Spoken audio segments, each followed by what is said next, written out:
Bismillahirrahmanirrahim. Assalamualaikum warahmatullahi wabarakatuh. Jumpa lagi bareng Bobby di Lentera Hitam. Bagaimana kabarnya teman-teman semua? Semoga baik-baik saja dan sehat selalu, dan selalu dimudahkan segala urusannya. Untuk kesempatan kali ini, kami akan menceritakan tentang sebuah pendakian dengan judul Puncak Wadal Gunung Lawu, tragedi untuk 109 santri, true story. Cerita ini kami ambil dari Kaskus yang ditulis oleh Iblis 666. Bagaimana kelanjutan ceritanya? Tidak usah lama-lama, kita simak saja ke ceritanya.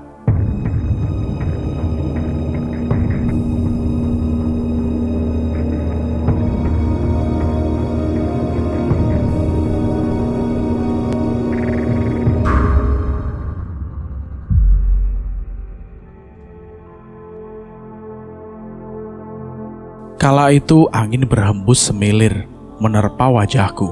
Tak terasa aku sudah beberapa bulan di pondok pesantren Mak Minum ini. Lokasinya ada di Jawa Tengah, dekat dengan Gunung Lawu, yang tepat di perbatasan Jawa Tengah dan Jawa Timur. "Besok kamu bawa sarung gak yo?" tanya sahabatku Didi, yang dari tadi menghafalkan salah satu surat Al-Quran. "Bawa Di, aku asli orang sana, ya taulah. Dingin banget tuh di gunung kok," jawabku. Besok ialah hari di mana kita berkemah ke Gunung Lawu. Tapi kini mendung sudah menyapa. Di pikiranku adalah rasa dingin yang pasti menusuk. Melihat cuaca yang memang tengah memasuki musim penghujan. Bersama 109 serta bimbingan Pondok Mukminin, kami akan berangkat menggunakan truk. Dan entahlah sebanyak itu ada beberapa truk yang akan membawa kami. "Sudah yo, masuk dulu, ini mendung banget," kata Didi yang tengah mengemasi buku dan alat tulis yang ada di depannya.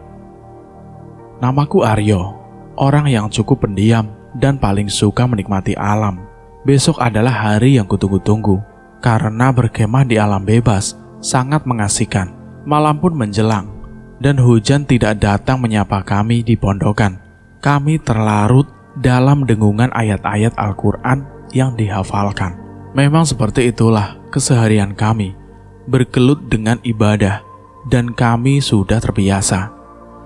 Saat hendak berjalan tidur di dipan sederhana yang berada di ujung koridor pondok, kami para santri sibuk menyiapkan perbekalan untuk besok. Ini pengalaman pertama teman-temanku. Dulu aku pernah ke Gunung Lawu dan sedikit menjajah di sana. Aku jadi sedikit merasa bangga karena pernah ke sini. Ya, memang rumahku tak jauh dari sini. Senin pagi kami berangkat.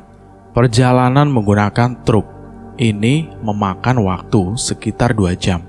Kami berdesak-desakan, berdiri, dan sembari melihat alam yang masih asri selama di perjalanan. Jalan yang kami lalui masih sepi, dan jalanan itu didominasi oleh angkutan desa.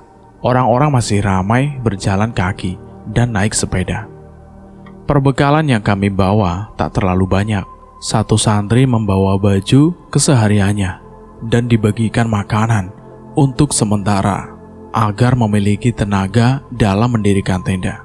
Tenda yang didirikan berjumlah 7 dan lokasinya ada di lereng timur dari Gunung Lawu, tepatnya di Mojosemi, sebuah bumi perkemahan di Magetan, Jawa Timur. Oh ya, santri yang mengikuti kemah ini berusia sekitar 13-22 tahun dengan 10 pembimbing. Dan kami saling membantu jika ada yang kesulitan. Karena hidup di santri memang membuat kami seperti keluarga sendiri. Seperti hari kemarin, langit tak secerah hatiku. Mendung pekat menghampiri dan hujan pun melanda. Ternyata hujan membawa sedikit angin yang merobohkan satu buah tenda yang telah berdiri tegak. Akhirnya kami hanya terdiam di tenda hingga hujan mereda. Kalau dari awal sudah buruk seperti ini, aku merasa akan banyak kejadian yang tidak menyenangkan. Semoga saja tidak ada suara gong yang terdengar di Gunung Lawu ini. Sejak datang ke sini pukul 10 pagi tadi, kami melihat ustadz-ustadz tengah kesana kemari menyiapkan banyak hal. Koordinasi bersama pengelola Mojosemi juga dilakukan oleh mereka. Sesekali santri-santri yang ada di dalam tenda dipanggil entah untuk membantu yang bisa dibantu, seperti membagikan jadwal maupun secari kertas panduan yang akan dijelaskan nantinya. Langit sudah mulai gelap, malam telah datang. Api unggun yang harusnya menyala di tengah-tengah lapangan ternyata tak ada, hanya mengandalkan api kecil dari ublik yang kami bawa dari pondokan. Gila, dinginnya setengah mati. Semua sudah bersiap untuk melaksanakan sholat maghrib, dan kami pun bergantian dalam jamaah. Tak lama kemudian, ustadz-ustadz di tenda seberang membagikan makanan untuk kami. Walau tak banyak, setidaknya bisa mengganjal perut kami untuk malam ini. Di tengah dinginnya malam, kami berkumpul di tengah-tengah tenda yang melingkar, mendengarkan apa saja yang akan kami lakukan untuk besok. Ada agenda menjelajah hingga ke puncak, dan kami antusias dengan itu karena selain belum pernah ke sana, orang bilang puncak gunung bisa menguak jati diri kita. Setelah mendengar arahan-arahan dari para ustadz, akhirnya kami kembali ke tenda. Setelah sholat isya, tak ada kegiatan yang bisa kami lakukan, hanya bergumul bersama karena dinginnya yang luar biasa. Jaket hanya dimiliki oleh sebagian anak. Di tahun 1987, andalan kami hanya kain panjang berbentuk sarung untuk menghangatkan diri. Di pondok kami memang sering hidup sederhana, jadi liburan seperti ini adalah salah satu hal yang ditunggu-tunggu. Walau berangkatnya berdesakan karena hanya menggunakan 2 truk, kami tetap bahagia setidaknya tidak berjalan kaki untuk ke sini. Hehe, seperti biasa, jam 3 pagi adalah saatnya kami bangun dan melakukan sholat malam. Tanpa dikomando, kami bergantian mengambil wudhu dan membuat barisan jamaah di dalam tenda masing-masing. Sembari menunggu subuh menjelang, kami bercengkrama dan membahas apa saja yang akan dilakukan saat menjelajahi tiba. Kelompok dibagi menjadi 5, begitu pula ustadznya. Ada sekitar 20-an santri dalam satu kelompok. Banyak ya kelompok, nanti ada yang ketinggalan gak tahu lagi, cetus Bayu, salah satu temanku yang berada di belakang punggungku. Lah, jangan gitu, di gunung gak boleh ngomong sembarangan, pintaku kepadanya. Kami tahu tenda ditambah beberapa santri dari tenda lain menjadi satu kelompok dengan jumlah 24 santri, dipimpin oleh Ustadz Wahid. Kami berada di kelompok 3. Pukul 10 pagi, kami pun mulai berangkat. Di perjalanan sangatlah mengasihkan. Kami bercanda dan saling mengingat satu sama lainnya. Ustadz Wahid juga menceritakan berbagai pengalamannya saat berada di alam terbuka. Jalan yang kami lalui seperti tak pernah dijamak manusia. Tumbuh-tumbuhan masih banyak dan kami harus membabat alas agar bisa melewatinya. Tanpa bantuan alat seperti kompas, peta, bahkan pakaian kami biasa saja, masih saja nekat untuk berangkat. Jadi kami berangkat melalui jalan setapak dari Mojosemi, jalan Wadal, pintu belakang dari Gunung Lawu ini. Kami hanya mengenakan baju keseharian umum. Cuaca yang kemarin diterpa hujan sedikit tak terasa dingin karena kondisi kami terus bergerak. Di perjalanan kami bertemu dengan kelompok lain. Kemudian kami saling memutuskan untuk tidak satu jalur. Akhirnya 2 kelompok yang bertemu saling memisahkan diri.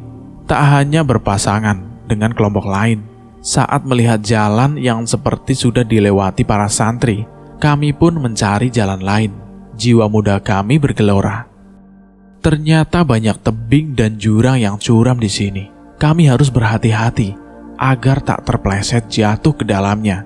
Hingga akhirnya kami mencapai satu puncak yang belum terlalu tinggi. Masih terlihat puncak yang lain di sana.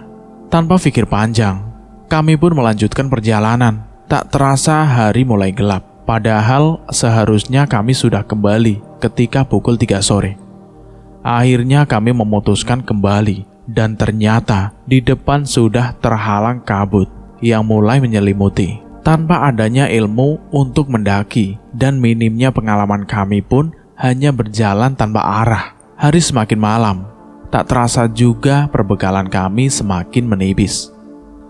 Di tengah kebingungan, kami hanya berdoa dan berdoa sembari duduk di salah satu bebatuan yang ada karena tanahnya masih basah akibat hujan pada hari Senin. Teman-temanku sudah lelah dan mencoba meluruskan kaki. Mereka mengambil nafas dalam-dalam sambil memegangi perut, dan ada juga yang menunduk ke tangan yang ditopang pada lutut. Ustadz Wahib masih mencari jalan yang sekiranya bisa dilalui dan mencoba mengingat-ingat arah mana yang mereka berangkat tadi. Sedikit demi sedikit, kami berjalan lagi. Tak jarang ada jurang yang curam serta jalan yang terjal kami lalui. Tanah yang licin membuat kami kesulitan dalam berjalan. Apalagi badan sudah basah dengan lumpur dan sesekali ada yang terpleset karena memang hanya menggunakan sandal yang biasa dipakai di pondok. Medan yang dilewati terlalu terjal dan kami yakin saat berangkat tadi tidak melalui jalan ini. Namun kami hanya mengikuti arahan Ustadz Wahib. Semakin lama tenaga semakin terkuras dan sebentar-bentar istirahat. Rasa haus dan perut mulai keroncongan membuat sebagian dari kami sedikit meracau dengan mengatakan yang tidak-tidak. Yah, ini memang pengalaman pertama menjelajah gunung hingga puncak. Seperti tahu jalan, beliau pun mengutus 3 santri yang masih kuat untuk turun dan meminta pertolongan. Karena hari sudah semakin gelap dan ada santri yang sudah tak kuat untuk berjalan lagi, kami yang tersisa masih terdiam di sini tanpa perbekalan dan hanya berusaha mencari apapun yang bisa kami makan. Namun kami juga tidak tahu tumbuhan mana yang bisa dimakan. Ustadz Wahib pun membacokkan parangnya ke pohon yang berada di sebelahnya dan beliau mencicipi getah yang keluar dari batang pohon. Tidak enak, katanya Pak Ustadz. Air tinggal setengah botol besar. Kami saling membagi dan mencoba berhemat. Beberapa santri mencoba berkeliling ke area terdekat untuk mencari sesuatu yang mungkin berguna. Aku hanya menerawang di kejauhan, hanya kegelapan yang semakin pekat. Aku tidak bisa membayangkan bagaimana 3 temanku yang tadi turun. Apakah mereka baik-baik saja? Aku tidak tahu. Daripada berdiam diri seperti ini, kami pun sepakat untuk turun lagi dengan saling berdekatan agar tidak terpisah karena jalan yang terlampau gelap. Aku hanya bisa berdoa agar kuat membawa raga ini sampai bawah.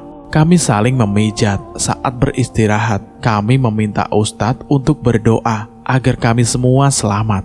Kami menahan tangis karena mengingat orang tua kami yang belum mengetahui bahwa kami tidak baik-baik saja. Ini baru hari pertama dan belum ada 24 jam. Kami pun bermalam di sini, tanpa alas, tanpa baju tebal, hanya berdekatan satu sama lain. Jika besok siang hari tidak ada kabar dari santri yang turun, maka kami akan mengirim santri lagi untuk mencari bantuan. Waktu semakin bertambah, tenaga kami semakin berkurang, dan kami pun tertidur dengan perasaan was-was. "Yo, gimana kalau kita tidak bisa pulang?" tanya Bayu yang sedang berbaring sambil menekuk lutut ke dada dan berselimut sarung. Suaranya sudah parau dan dia mengusap matanya. "Gak apa-apa yuk, kita sudah berjuang sedari tadi siang. Memang begini adanya. Besok kata Pak Ustadz kan mau kirim orang lagi," kataku sembari menenangkannya. Dinginnya malam dan suara perutku membuatku sulit untuk tidur. Suara binatang dari kejauhan terdengar bersahutan. Hanya gelap yang terlihat, hanya daun dan ranting yang sekarang ada di atasku, menutupi cahaya dari bintang yang muncul pun tidak. Semakin lama aku tertidur sendiri. Santri yang lain pun juga sudah mencoba tidur. Tak ada yang bisa kami lakukan selain berdoa dan berzikir. Kami percaya bahwa Allah bersama kami. Saat pagi tiba, Ustadz Wahib mengumpulkan kami dan mengajarkan kepada kami untuk ikhlas dalam membaca dzikir. Kemudian mengutus 6 orang dari kelompok ini untuk turun dan mencari bantuan. Karena ini sudah berganti hari dan bahaya jika lebih lama terbengkalai di sini. Akhirnya, 6 orang yang berusia paling tua menuruni gunung dengan bermodalkan kayu untuk menopang tubuh mereka. Dan kami hanya duduk, memandangi sekitar, lalu menjelajah sedikit untuk mencari sesuatu yang mungkin bisa dimakan. Aku menemukan ulat jati yang berada di dalam tanah dan kuberikan pada Ustadz Wahib. "Ustadz, ini ada ulat jati, aman dimakan. Makanlah, Tat." Tanpa mengurangi rasa hormat, aku menawarkan ulat jati yang tadi kukumpulkan. "Gak perlu yo, aku masih kenyang," kata Ustadz Wahib sambil menepuk perutnya yang sedikit buncit itu. Mungkin beliau belum pernah dan tidak tega memakan ulat-ulat ini, pikirku dalam hati. Akhirnya, aku makan dengan santri yang tega memakannya mentah-mentah. Walau sama sekali tak mengurangi rasa lapar ini, namun perut rasanya sudah perih dan melilit. Semak belukar yang rimbun di depanku seperti melambai-lambai ingin dimakan. Namun aku tak tahu apakah semak-semak ini bisa dimakan atau tidak. "Ini bisa dimakan gak ya?" gumamku kepada teman-teman yang tersisa 13 orang ini. "Jangan yo, takut nanti malah gatal gimana?" sahut salah satu dari mereka. Parlan namanya. Ia tampan, walau namanya Deso. Sudah tengah hari, kami pun berusaha untuk jamak sholat duhur bersama-sama. Walau badan sudah terasa lelah dan tenaga sudah sangat terkuras, serta hawa dingin yang masih menyelimuti, walau matahari sudah tinggi. Atas usulan Ustadz Wahib agar kita sedikit bergerak turun, membuat kami semua sedikit kewalahan. Kaki rasanya malas bergerak dan badan seperti mau jatuh. Baru berjalan sebentar saja, hampir semuanya sudah tidak kuasa melanjutkannya. Kami pun beristirahat kembali. Kondisi kami semakin menurun. Hingga sore menjelang, 8 dari kami sudah terlelap dalam kedamaian. Iya, mereka meninggal di sini. Aku yang sangat terpukul di sini. Bayu kemarin berkata yang tidak-tidak, dan kini ia telah tiada. Jasadnya yang sudah dingin menjadi kaku di depan mataku. Ingin rasanya menangis, namun raga sudah tidak kuat lagi. Ustadz Wahib menyarankan untuk meninggalkan mereka di sini terlebih dahulu dan menutupinya dengan daun seadanya. Dan kami yang tersisa 7 orang pun melanjutkan perjalanan, berjuang untuk turun. Sore semakin gelap, kami belum melahap apa-apa. Oksigen seperti menjauh dari kami. Kelelahan luar biasa menyebabkan kami terhenti berkali-kali. "Kalau aku mati di sini, titip salam ke emakku ya Pak Ustadz," ucapku lirih sembari duduk bersimpuh di hadapan Pak Ustadz. "Kami akan selamat, Nak Aryo. Sebentar lagi," kata Ustadz Wahib, menguatkanku agar tetap lebih semangat lagi menuruni gunung ini. Karena malam semakin gelap, kami pun berhenti dan mengistirahatkan badan. Suara-suara binatang malam bersaut-sautan dan kami semakin berusaha untuk tidur dengan nyaman. Tiba-tiba, aku terbangun. Aku melihat sekeliling dan terasa begitu gelap. Hampir tak bisa melihat apapun, hanya sedikit pantulan cahaya bulan yang menerangi kami. Malam masih panjang, namun aku belum bisa tidur kembali. Terdengar dari dekat, teman-teman santriku, Ari namanya, bergerak kemudian duduk dan tiba-tiba berteriak-teriak, memanggil Parlan yang ada di depannya, sembari menggoyangkan tubuhnya. Setelah mendengar Ari berteriak dengan suara cukup kencang, aku, Ustadz Wahib, Endra, dan Ridho bangun dan menanyakan apa yang terjadi. Ada satu santri yang masih tidur. Aku mencoba membangunkannya, namun tak ada respon darinya. Kini tinggallah kami berlima, sedang berjuang untuk melawan dinginnya udara yang semakin menusuk ke tulang. "Ah, dinginnya sudah berkurang. Apa karena aku sok teman-temanku meninggal ya?" batinku sendiri berkata. "Ridho, Endra, Sekarang tidak bisa kita berdiam diri. Kita harus mencari apa yang bisa dimakan dan diminum. Saya akan mencoba cari bambu yang mungkin menyimpan air. Ayo sama-sama, terang Ustadz Wahib kepada kami. Aku pun bergegas mencari juga. Setelah bangun tidur, sepertinya tenagaku pulih dan aku lebih leluasa bergerak. Rasanya lapar dan haus sudah tidak terasa, hingga aku lupa diri dan terus berjalan hingga pagi menjelang untuk mencari perbekalan. Pagi telah menyingsing. Aku yang sedari tadi menunggu belum juga melihat tanda-tanda kedatangan mereka. Apa mungkin mereka tersesat ya? Atau mereka sudah turun duluan? Tapi aku tadi belum kembali ke sini. Banyak hal yang aku pikirkan, namun tersesat ialah hal yang paling logis, pikirku dalam hati. Hari kian siang. Suasana di sini terlihat asri dengan burung-burung yang berkicau dan matahari sedikit bisa masuk ke tempat aku duduk. Tiba-tiba datang segerombolan orang dengan membawa tandu. Wah, yeay, ada bantuan, teriakku girang sendiri. Pak Ustadz, Ridho, Endra. Aku masih berteriak. Siapa tahu mereka mendengar dan kembali. Di sini ada mayat 3 orang dan, kata seseorang yang ada di sebelahku.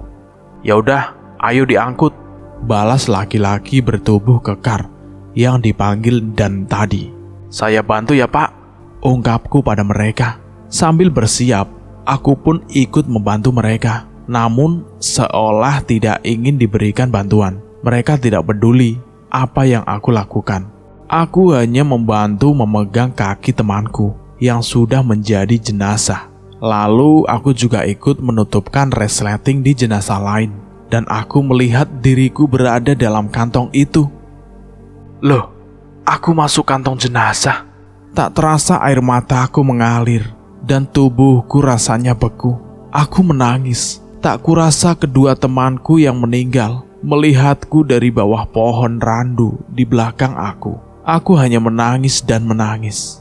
Aku masih hidup, aku masih hidup, ucapku lirih berkali-kali. Ayo cepat turun lagi, evakuasi sudah selesai semua. Mereka pun kembali turun dengan membawa 3 kantong jenazah. Mereka seolah memang tak melihatku dari tadi. Jangan lewat wadal Sa, ujar Dedi kepada Esa yang tengah membawa tas karir yang tinggi itu. Iya tahu, wadal sudah nggak boleh dilewati. Dulu ada orang meninggal di sana, 15 orang. Balas Esa sambil berjalan dari Mojosemi ke arah Cemoro Kandang. Oh, itu alasannya sudah nggak boleh lewat wadal, tanya Dedi dengan nada penasaran. Iya Ded, wadal artinya korban. Jalannya juga curam di sana. Dulu juga ada pendaki lewat sana. Setelah kejadian meninggalnya 15 orang. Katanya selama dia lewat sana, pas menjelang maghrib, mereka mendengar suara tangis. Selain ada suara tangis juga, ada yang nyebut aku masih hidup. Tapi cuma kedengeran dekat di telinga. Teman lainnya gak ikut dengar. Kalau ada yang lewat sana, pasti kedengaran suara gong bunyi. Tadi para pendaki yang naik pada turun semua karena gong tersebut nandain hal yang buruk. Terang Esa yang sudah berada di depan Dedi mengambil langkah gontai sambil membopong karir. Banyak ya, itu 15 orang meninggal. Kedinginan kali di sana. Tahun berapa sih? Dedi yang masih penasaran memberondong berbagai pertanyaan pada Esa. Tahun 85 atau 87 ya? Lupa. Masih ada beritanya kok di majalah. Cari aja kalau mau membaca. Mereka nggak pakai jaket, Dad. Jadi cuma pakaian biasa. Nggak cuma 15 itu kok. Mereka bareng ratusan orang. Wong itu acara sekolah kok.